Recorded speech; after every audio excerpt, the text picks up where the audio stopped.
Hello everyone, my name is Megha Balani and welcome to all of you. और आज हम करने वाले हैं यूपी बोर्ड का चैप्टर नंबर 7, जिसका पार्ट नंबर हम कौन सा करेंगे 2। इससे पहले हमने पार्ट नंबर 1 में 4 पद को समझा था, जिसमें राम नरेश त्रिपाठी जी जो हैं उन्होंने क्या बताया था। पहले इसको थोड़ा सा रिकैप कर लेते हैं, फिर हम आगे के पद को समझेंगे। तो इसमें बताया था कि जो पूर्वज हैं, जो हमसे पहले के लोग हैं, उनके बारे में बताया कि वो किस तरह से उन्होंने हमारे देश के लिए क्या क्या किया, उनकी गौरव गाथा को बताया, जिनके साक्ष्य उन्होंने हर एक पद में अलग अलग लोगों को दिया। कि पहले पद में उन्होंने बताया कि जो नभ है, जो हमारा आसमान है, जो तारे हैं, जो सूर्य है, जो चंद्रमा है, वो उनकी यश गाथा को बता रहे हैं। दूसरे पद में हमने हिमालय और उन मातृभूमि का जो वक्ष स्थल है उसको क्या बताया कि हमारे महिमा के गुणगान करने वाले वो लोग हैं। तीसरे में उन्होंने बताया कि नदियां जो हैं, जो समुद्र तट है, जो जहाजी समुद्र जहाज हैं, उन्होंने हमें हमारे पूर्वजों का गुणगान बताया है। और चौथे में उन्होंने ये बताया कि जो भूमध्य रेखा के जो वासी हैं और ध्रुववासी हैं, यानी कि जो गर्म प्रदेश में रहने वाले हैं और जो ठंडे प्रदेश में रहने वाले हैं, वो भी अपनी मातृभूमि से प्यार करते हैं। और जिस परिस्थिति में वो रहते हैं, चाहे वहाँ पर कितनी भी परेशानियाँ आती हो, वो कांपते हुए या हाँफते हुए वहीं पर ही रहते हैं। ऐसा नहीं है कि सुविधाओं के लिए वो अपनी मातृभूमि को छोड़ के किसी और जगह पर चले जाएं। ठीक है, तो यहाँ पर हमने कुछ चीजें समझी थी। आज हम 5वें पद से समझेंगे कि और क्या क्या कवि जो हैं हमको बताना चाहते हैं, और वो हमें भी एक शिक्षा देना चाहते हैं कि हमको भी अपने देश के लिए प्रेम करना चाहिए, यानी स्वदेश प्रेम, यानी कि अपने देश से प्रेम करना, किस तरह से प्रेम करना चाहिए उसके बारे में बताया है। तो 5वां पद देखते हैं, क्या दे रखा है। तुम तो हे प्रिय बंधु स्वर्ग सी सुखद सकल विभवों की आकर, धरा शिरोमणि मातृभूमि में धन्य हुए हो जीवन पाकर। तुम जिसका जल अन्न ग्रहण कर बड़े हुए लेकर जिसकी रज, तन रहते कैसे तज दोगे उसको हे वीरों के वंशज। यहाँ पर हम वीरों के वंशज, यानी कि जो हमसे पहले पूर्वज थे वो वीर थे, और आज के लोग जो हैं हम क्या हैं, उनके वंशज हैं। तो हमको एक शिक्षा देते हुए क्या कह रहे हैं कि हे वीरों के वंशज, हमको कुछ चीजें बताना चाह रहे हैं। पहली चीज उन्होंने क्या बताई है कि जो ध्रुववासी जो थे, जो विषुवत रेखा के जो व्यक्ति थे, वो क्या करते थे, वो अपनी मातृभूमि से बहुत प्यार करते थे, और जैसी भी परिस्थिति थी वो वहीं पर ही रहना पसंद करते थे। तो उनके लिए कह रहे हैं कि तुम तो हे प्रिय बंधु स्वर्गसी, उनको कह रहे हैं कि तुम इतनी कष्ट सहकर भी अपनी मातृभूमि के लिए रहे, वहीं पर ही तुमने वहां पर वास किया, वहीं अपना जीवन यापन किया। तो उनको कह रहे हैं कि प्रिय बंधु, आप क्या हैं, यहाँ उनको बंधु के साथ संबोधित करते हुए कह रहे हैं कि जो तुम जिस जगह पर रहते हो वो क्या है, वो स्वर्ग जैसी है, सुखद है, यानी कि सुख देने वाली है, सकल विभवों की आकर। और क्या है, आकर मीन्स होता है खजाना, ठीक है, खजाना। और क्या है, वैभवों की खजान है। जहां जिस मातृभूमि पर आप रहते हो वो कैसी है, वो सुखद है, वो वैभवों का खजाना है, वहां पर आपको सारे सुख मिलते हैं। तो ऐसी मातृभूमि पर आपको रहने का जो सौभाग्य मिला है वो बहुत ही धन्य है। ऐसे लोग धन्य हैं जिनको यहाँ इस जन्मभूमि पर यहाँ पर रहने को मिला है। धरा शिरोमणि मातृभूमि में धन्य हुए हैं जीवन पाकर। और ये जन्मभूमि जो है, ये मातृभूमि जो है, इस पृथ्वी की जो धरा है, वहां पर आप इस तरह से रह रहे हो, पृथ्वी पर आपको रहने को मिल रहा है, तो समझो आपका जीवन क्या है, धन्य है कि आप ऐसी मातृभूमि पर आपको रहने को जगह मिली है। चाहे आप विषुवत रेखा के वासी हो, चाहे ध्रुववासी हो, आपको इस मातृभूमि पर रहने को मिला है, तो समझो आपका जीवन क्या है, धन्य है। आप बहुत ही क्या हो, लकी हो, है ना, कि आपको यहाँ रहने को मिला है। तुम जिसका जल अन्न ग्रहण कर बड़े हुए लेकर जिसकी रज। और क्या कहते हैं, हम लोगों को, हम जो हमारे देशवासी हैं उनको वो क्या कहते हैं कि आपने यहाँ का जल अन्न ग्रहण किया है, ठीक है, यहीं पर रहे हो, इस मातृभूमि का तुमने जल पिया है, यहाँ का अन्न ग्रहण किया है, बड़े हुए हो लेकर जिसकी रज। रज मीन्स क्या होता है, धूल, ठीक है, यानी यहाँ पर ही आप छोटे से बड़े हुए हो, यहाँ की धूल मिट्टी में आप खेल के, यहाँ का अन्न लेकर, अन्न खाकर, यहाँ का जल पीकर आज आप बड़े हो गए हो। तन रहते कैसे तज दोगे, तो अब यहाँ पे वो कह रहे हैं कि जब तक आपका शरीर है, जब तक आपके शरीर में जान है, जब तक आपके अंदर प्राण है, तो आप तब तक इसे कैसे तज यानी कि कैसे छोड़ दोगे। तज मीन्स होता है छोड़ना, ठीक है। तो तब तक आप इसको कैसे छोड़ दोगे, जब तक आपके पास शरीर है, इस शरीर में प्राण है, तब तक आप इस देश को नहीं छोड़ सकते, क्योंकि आप इस देश के वासी हो, इस मातृभूमि ने आपके लिए बहुत कुछ किया है। तो जब तक आपके अंदर जान है तब तक आप इसको छोड़ नहीं सकते हो। उसको हे वीरों के वंशज, अब यहाँ पर कह रहे हैं हे वीरों के वंशज, यानी कि आने वाली जो पीढ़ी है उनको कह रहे हैं कि आप लोगों के शरीर में जब तक जान है तब तक आप इस मातृभूमि को कैसे छोड़ सकते हो, क्योंकि यहीं पर ही आप पले बड़े हो, यहीं पर आपका पालन पोषण हुआ है और आपको अपने देश के लिए आगे भी करना होगा, तो इसलिए आपको अपने देश को नहीं छोड़ना चाहिए। क्लियर। आगे बढ़ते हैं, इसका प्रसंग और व्याख्या देखते हैं।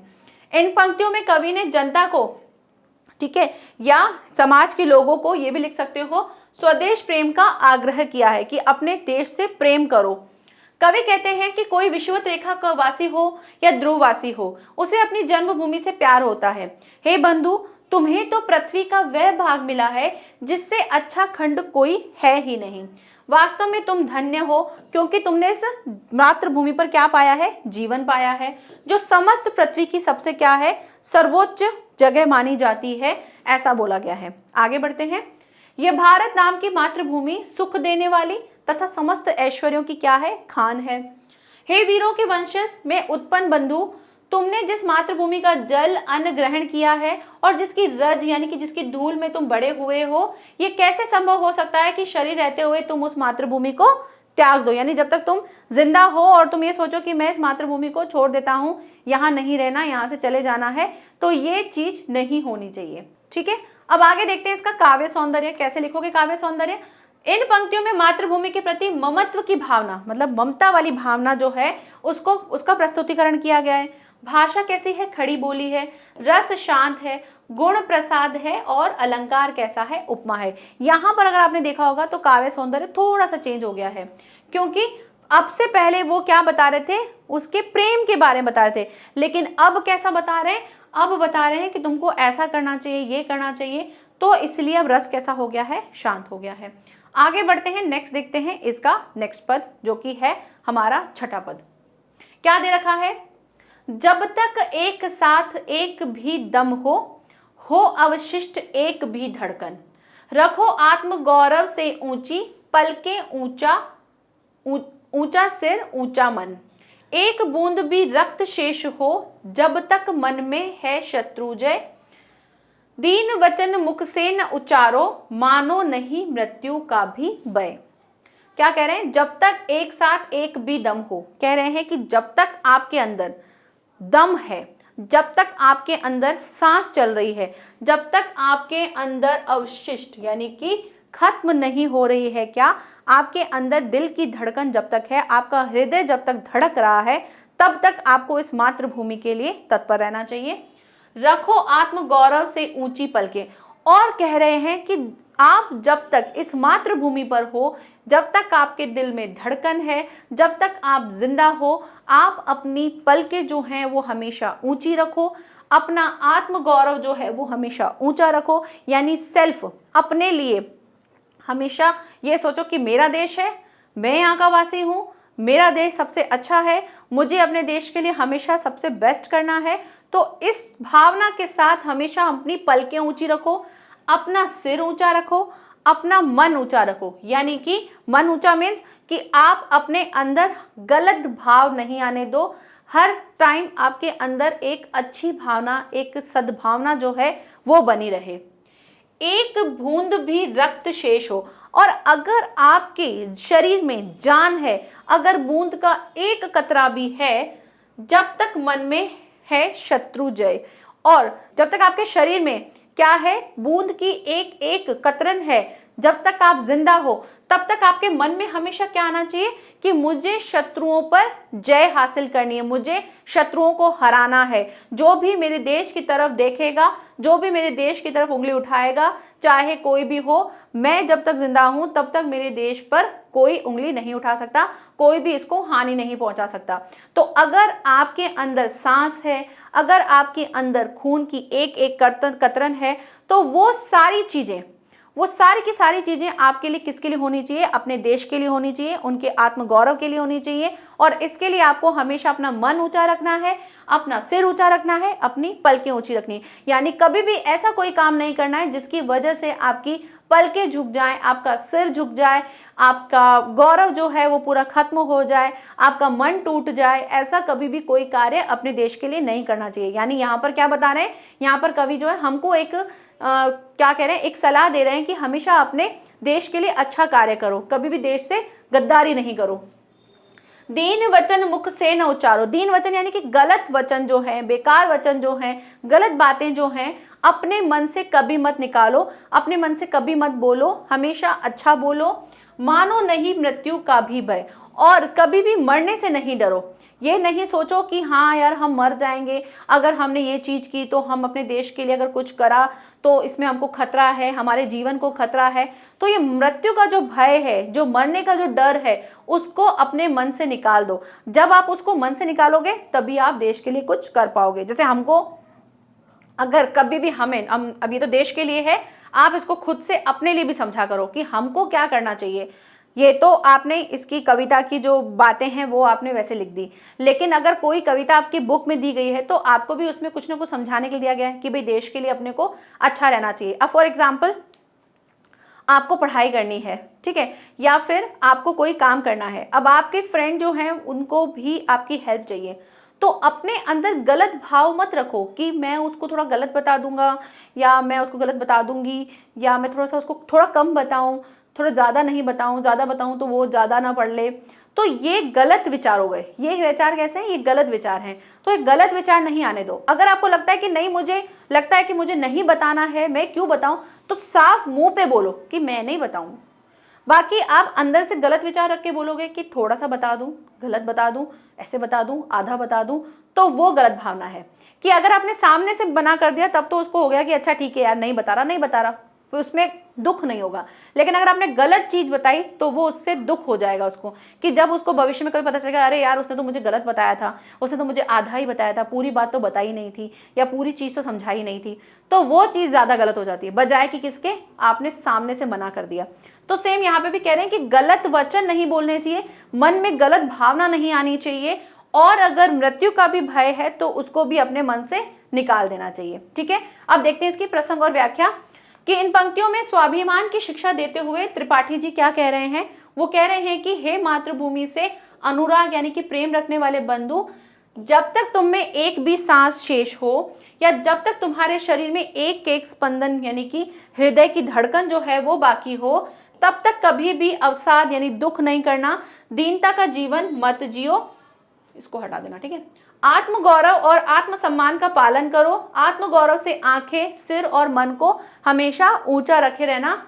हे शत्रुओं को जीतने वाले, जब तक तुम्हारे शरीर में एक बूंद भी खून बचा है तब तक मुख से दीनता भरे शब्द जो हैं उनका उच्चारण मत करो। और यदि मृत्यु का भी डर दिखता है तो डरो मत, यह तो नियम है, जो पैदा होता है वो मर जाता है, और जो मर गया है वो पुनर्जन्म भी प्राप्त करता है। तो ये एक आप ऐड लाइन कर सकते हो इसमें कि भाई मृत्यु जो है वो तो एक जीवन चक्र है, तो जैसे सुख के बाद दुख आते हैं वैसे ही मृत्यु के बाद जन्म लेते हैं तो उसके बाद मृत्यु भी आती है, और मृत्यु आती है तो उसके बाद क्या होता है, पुनर्जन्म भी होता है। ठीक है, नेक्स्ट पद देखते हैं, उससे पहले हम काव्य सौंदर्य देखेंगे। तो यहाँ पर स्वाभिमान का प्रभावपूर्ण उपदेश दिया गया है। सत्यम शिवम सुंदरम पर आधारित स्वरूप भी यही है। भाषा जो है खड़ी बोली है, रस है वीर, गुण है प्रसाद, और अलंकार कैसा है, उपमा और अनुप्रास। आगे बढ़ते हैं, नेक्स्ट है हमारा 7वां पद। क्या दे रखा है, निर्भय स्वागत करो मृत्यु का, मृत्यु एक है विश्राम स्थल, जीव जहां से फिर चलता है, धारण कर नवजीवन संभल। मृत्यु एक सरिता है जिसमें श्रम से कातर जीव नहाकर फिर नूतन धारण करता है, काया रूपी वस्त्र बहाकर। ठीक है, अब यहाँ पे क्या बताया है, यहाँ पे कवि जो हैं हम मनुष्यों को, हम जो वीर पुरुष हैं उनको क्या कहना चाहते हैं, उनको कहना चाहते हैं कि हे बंधु। अब आपने अब से पहले क्या बताया कि मृत्यु के बारे में बताया, अब वो क्या कहना चाहते हैं, मृत्यु के लिए भी उन्होंने एक्सप्लेनेशन दिया है कि मृत्यु क्या है आपके उनके हिसाब से। तो मृत्यु के लिए क्या क्या बताया है कि निर्भय स्वागत करो मृत्यु का, मतलब बिना डरे मृत्यु का स्वागत करो। अगर आपकी मौत का टाइम आ गया है, आपको लगता है कि भैया अब शरीर में जान नहीं है, अब तो जाने वाले हैं, तो उस चीज से डरो मत कि भाई मरने वाले हैं, तो इस चीज से डरो मत, उसका बहुत निर्भय होके, मतलब बिना डरे उसका स्वागत करो। किसका? मृत्यु का। मृत्यु है एक विश्राम स्थल। तो मृत्यु क्या है? मृत्यु एक विश्राम स्थल है, यानी कि जब हम मृत्यु को पाते हैं तब हम बिल्कुल विश्राम वाली जगह पर आ जाते हैं, यानी तब हमको ना सुख की चिंता होती है, ना दुख की चिंता होती है, ना आने वाले आगे काम की चिंता होती है, ना हो गया है उसकी चिंता होती है, मतलब वहां पर सारी चिंताएं जो है वो बिल्कुल खत्म हो जाती हैं। तो वो हमारे लिए क्या है? एक विश्राम स्थल है। तो अगर मृत्यु आ रही है तो उसका बिना डरे स्वागत करो कि हाँ मृत्यु आने वाली, यानी कि हम अब रिलैक्सेशन मोड में जाने वाले हैं, अब हम आराम करने वाले हैं, जो कर लिया, जो हो गया बहुत है, अब अगर मर रहे हैं तो कोई नहीं। कोई लोग होते हैं अरे यार मर जाएंगे, तबीयत खराब हो रही है, हालत नहीं है, ये नहीं हो रही, उस टाइम पे आप उन चीज़ों को इग्नोर करो। जितना टाइम है जो है एंजॉय से, अच्छे से जियो, प्रभु का नाम लो और चिंता मत करो उसकी कि डरो मत, अरे यार मरने वाले हैं, डर को निकाल दो। क्योंकि आपको ये सोचना चाहिए कि अच्छा जब मैं मर जाऊंगा तो मेरे लिए वो क्या होगा? एक विश्राम स्थल होगा, यानी कि जैसे छुट्टियां मनाने जाते हैं ना, वैसे समझो हम छुट्टियां मनाने जा रहे हैं। ठीक है, आगे बढ़ते हैं। जीव जहां से फिर चलता है, धारण कर नव जीवन संबल। और क्या करता है? जो जीव है, यानी कि जो अगर हम मृत्यु हो जाती है तो वहां से क्या होता है? आत्मा जो है दूसरे शरीर में आती है। तो इस तरह से उन्होंने कहा है कि भाई जो जीव है वो फिर से क्या करता है? फिर से चलता है, यानी कि अब एक शरीर को छोड़कर वो दूसरे शरीर में उसकी आत्मा चली जाती है। तो वो क्या करता है? एक नया जीवन जो है उसमें ढल जाता है, एक नया जीवन उसको मिलता है।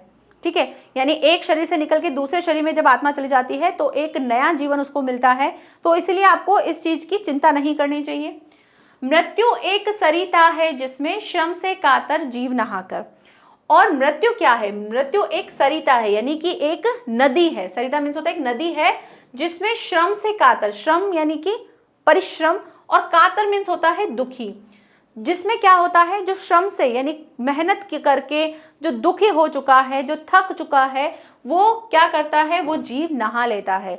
यानी यहाँ पर मृत्यु को एक नदी भी कहा है कि मृत्यु क्या है? मृत्यु एक नदी है जिसमें आप क्या, कोई भी जीव जो है वो एक नहाता है। यानी एक तरह से अगर मृत्यु हो जाती है तो वो उसके लिए एक नदी के समान है, जिसमें वो श्रम जो उसने किया है, जैसे हम लोग थक जाते हैं और थक के जब हम शावर लेने जाते हैं तो हमको क्या लगता है कि हाँ थोड़ा सा रिलैक्स हो गए हैं, है ना। तो ऐसे ही यहाँ पर क्या कहा है कि जो जीव श्रम से थक गया है, जो दुखी हो चुका है, उसके लिए मृत्यु क्या है? एक नदी है जिसमें वो नहाता है और नहाकर एक नया जीवन पा लेता है। फिर नूतन धारण करता है काया रूपी वस्त्र नहाकर। और जैसे हम नहाते हैं और नहा के हम नए वस्त्र धारण कर लेते हैं और फ्रेशन अप हो जाते हैं कि हाँ चलो अब थोड़ा सा रिलैक्स लग रहा है, वैसे ही इन्होंने क्या कहा है कि जो काया रूपी वस्त्र है, जो हमारा शरीर है, वो क्या करता है? नए वस्त्र को धारण कर लेता है, यानी नए शरीर में चला जाता है। तो इसीलिए यहाँ पे कवि क्या कह रहे हैं कि आपको मृत्यु भी आती है तो मृत्यु से डरो मत। वो भी क्या है? वो भी आपके लिए परमानेंट नहीं है। ये जीवन जो आपको मिला है ये भी आपके लिए निश्चित नहीं है कि आपको इसी में रहना है। तो मृत्यु से भी मत डरो, क्योंकि वो क्या है? वो एक आपके लिए नदी के समान है।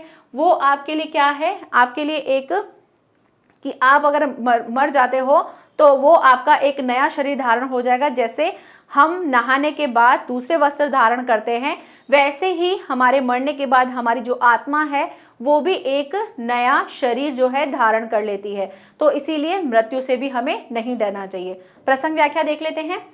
कवि देशवासियों को उद्बोधित क्या करते हुए कह रहे हैं कि हमें देश के लिए सर्वस्व न्यौछावर कर देना चाहिए। ये शरीर क्या है? क्षणभंगुर है, यानी कि कभी भी खत्म हो जाने वाला है। तो इसलिए शरीर से मोह नहीं रखना चाहिए। भारत के वीर युवकों, तुम निडर होकर मृत्यु का स्वागत करो, तो मृत्यु से डरो नहीं। मृत्यु तो ऐसा स्थान है जहां पर मनुष्य जो है अपने जीवन भर की सारी थकान को दूर करके आराम प्राप्त करता है। मृत्यु एकमात्र वह स्थान है जहां से मानव अपने पुराने शरीर को त्याग कर नए जीवन को धारण करता है। ये लिख देना, आधार भी ग्रहण कर सकता है या धारण लिख देना, धारण करता है। मृत्यु तो एक ऐसी नदी है जिसमें स्नान करके मानव अपने जीवन भर के परिश्रम और थकान को त्याग देता है और उत्साह और उल्लास का अनुभव करता है।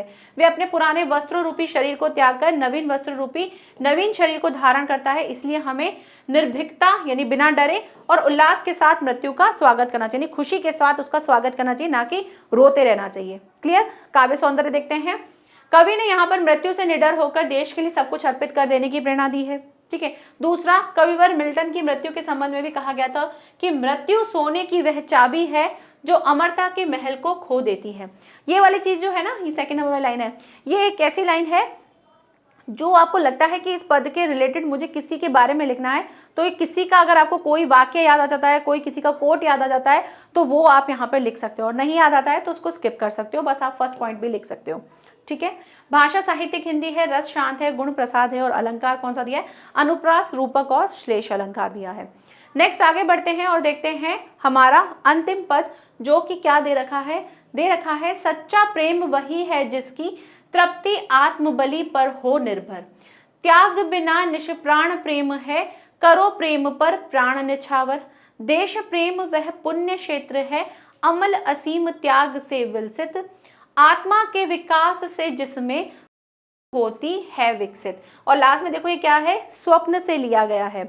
अब यहां से इसका अर्थ को समझते हैं। सच्चा प्रेम वही है जिसकी तृप्ति आत्मबलि पर हो निर्भर, यानी आपके लिए मतलब उन्होंने क्या कहा है? उन्होंने कहा है जो देश के वासी हैं उनको एक बात बोलते हुए उन्होंने कहा है कि सच्चा प्रेम क्या है, और सच्चा प्रेम वही है जिसको क्या है, जिसकी तृप्ति तभी हो सकती है जब आप आत्मबलि यानी आप अपने प्राणों का न्योछावर जो है वो खुद से करना चाहें कि हाँ हमारे मन में है कि हमें अपने देश के लिए करना है। तो अगर आपके आत्मबलि यानी आप खुद से मन से अपने प्राणों को न्योछावर करना चाहते हैं, तो वो ही सच्चा प्रेम है जिसकी तृप्ति आत्मबलि पर होने में। अगर आपने मन से चाहा है तभी आप समझो कि एक सच्चा प्रेम करते हो और अपने देश के लिए क्या करना चाहते हो? प्राणों को न्योछावर करना चाहते हो। त्याग बिना निष्प्राण प्रेम है, और त्याग के बिना आपका जो प्रेम है वो क्या है? निष्प्राण है, यानी कि बिना प्राण के है। अगर आपके अंदर त्याग वाली भावना नहीं है, सच्ची भावना नहीं है, तो आप जो देश के लिए प्रेम दिखा रहे हो वो कैसा है? निष्प्राण है, यानी कि उसमें फील नहीं है, उसके अंदर आपके देश के लिए जो फीलिंग्स है वो नहीं दिखती हैं। करो प्रेम पर प्राण न्यौछावर, और अपने प्रेम पर, जो आपका प्रेम है, जो देश के लिए आपको प्रेम आप जता रहे हो, उसके लिए आपको क्या आना चाहिए? उसके लिए आपके अंदर प्राणों को न्योछावर करने वाली भावना आनी चाहिए। इन 4 लाइनों में उन्होंने क्या बताया है?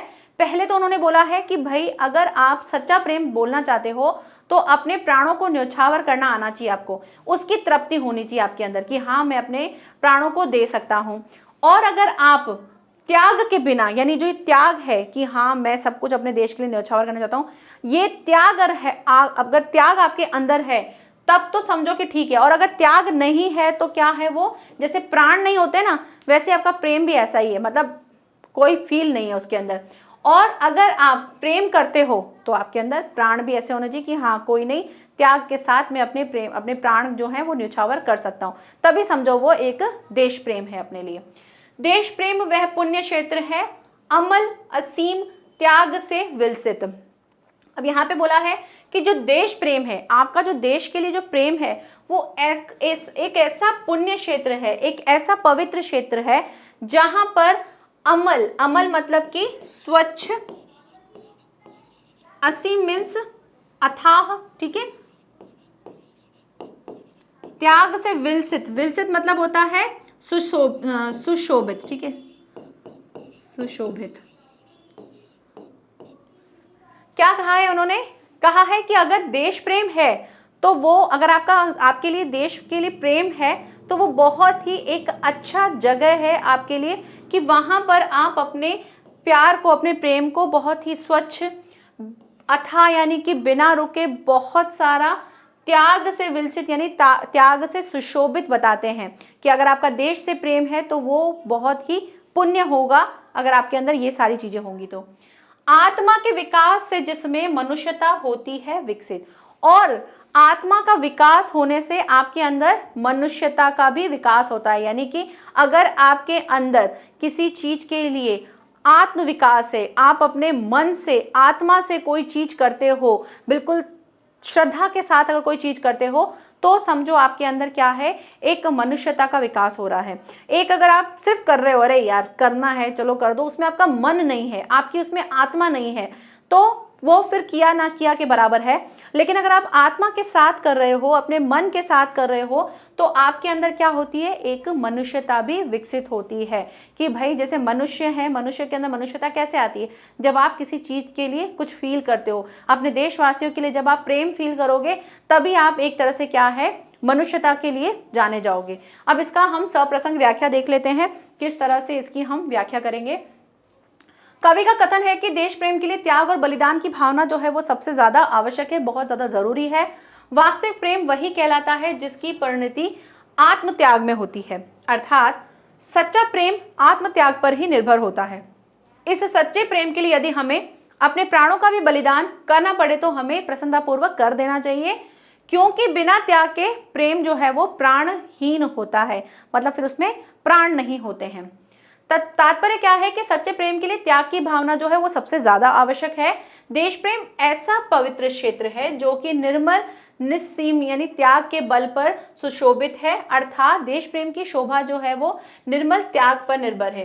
देश प्रेम की भावना से मनुष्य की आत्मा और मानवता का विकास होता है, और मानवता को विकसित करने के लिए हमको क्या करना चाहिए, देश प्रेम जो है वो परम आवश्यक है। अब इसका लास्ट हम काव्य सौंदर्य देखते हैं। यहाँ पर देश की उत्पत्ति के मूल भावों पर प्रकाश डाला गया है। भाव जो है भावात्मक हिंदी है, रस शांत है, गुण प्रसाद है, अलंकार अनुप्रास है, और शैली आप एक बार ऐड कर देना कि इसमें वर्णात्मक और उपदेशात्मक शैली दी गई है। ठीक है, तो यहाँ पर हमारा जो ये पार्ट है वो कंप्लीट होता है, स्वदेश प्रेम। मिलते हैं नेक्स्ट लेक्चर में। Thank you so much, bye bye and take care.